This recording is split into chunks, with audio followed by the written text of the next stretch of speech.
नमस्कार, आप देख रहे हैं केबीसी न्यूज। मैं हूं आपके साथ सामेज। बैडन भारतीय कम्युनिस्ट पार्टी सिंगरौली द्वारा किसानों के तीनों कानून के विरोध को लेकर के राजीव चौक पर किसान बिल की प्रतियां चौराहे पर जलाई गई और वहीं उन्होंने मांग की कि किसानों के तीनों काले कानून को लेकर केंद्र सरकार द्वारा वापस ली जाए, नहीं तो आगे आने वाले समय में भारतीय कम्युनिस्ट पार्टी किसानों के पक्ष में आंदोलन करने के लिए मजबूर हो जाएगी, जिसकी जानकारी भारतीय कम्युनिस्ट पार्टी राज्य सरकार राज्य परिषद सदस्य काम संजय नामदेव ने दी है। मौके पर भारतीय कम्युनिस्ट पार्टी राज्य परिषद के सदस्य काम संजय नामदेव, सहायक सचिव राजकुमार शर्मा, ब्लॉक सचिव बैडन अध्यक्ष अरुण सिंह, जिला किसान सभा अध्यक्ष भगवान आश्रम नामदेव, अरविंद शाह, अर्पित दुबे, अरुण कुशवाहा, आशीष दुबे, जयंती लाल वर्मा सहित अन्य लोग मौजूद रहे। आपने अभी धरना प्रदर्शन किया, क्या मामला लेकर? आज का जो प्रदर्शन था वो संयुक्त किसान मोर्चे की तरफ से था, आयोजित था।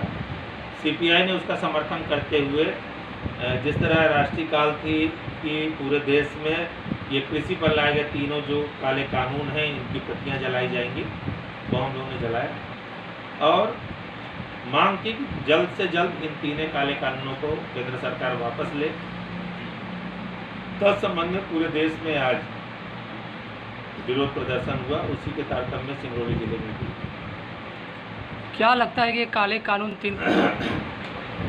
देखिए, जब तक किसानों की मांगे पूरी नहीं होंगी और ये तीनों काले कानून वापस नहीं होंगे, जब तक बिल वापसी नहीं तब तक घर वापसी नहीं। क्योंकि इस देश का अन्नदाता किसान है और किसान के ऊपर ये घोर संकट है, किसान के साथ घोर अन्याय है और इसे खास तौर से हम सब लोग बिल्कुल बर्दाश्त नहीं करेंगे। और राज्य सरकार जब तक बिल वापसी नहीं तब तक घर वापसी नहीं, अगर ये बिल नहीं वापस करेंगे तो हम इनको घर वापस करेंगे। 2024 तक ये किसान आंदोलन चलेगा और इस सरकार को उखाड़ फेंकने के लिए पूरे देश के किसान लामबंद हो रहे हैं और पूरी ताकत के साथ आपने देखा इनको झटके भी मिलना, किसानों ने झटके देना शुरू कर दिया। पश्चिम बंगाल में इनको झटका मिला,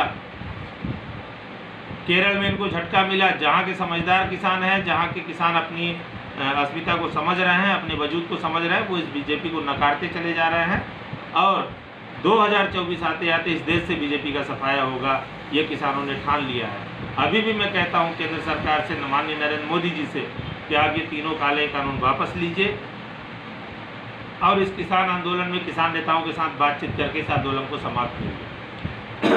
ऐसे काले कानून तो कई बार आप लोग धरना प्रदर्शन किया, तो क्या आपकी मांगे पूरी हुई है कि नहीं? बिल्कुल हुई है। जब भी देश में, आपको याद होगा, भूमि अधिग्रहण कानून जब 2013 में आया और बीजेपी गवर्नमेंट उसको जो है कि पालन नहीं करवा रही थी, हम लोगों ने उसके खिलाफ देश में एकजुटता से लड़ाई किया।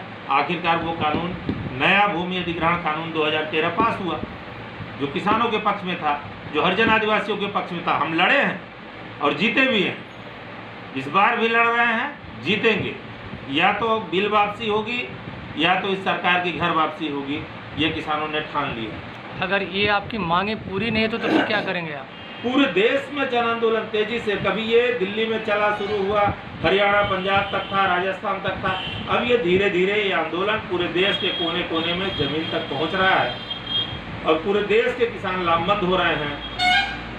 इसलिए हमें पूर्ण विश्वास है कि या तो बिल वापस होगा या तो इस सरकार का घर वापसी की जाएगी। सिंगरौली से आशीष कुमार की रिपोर्ट।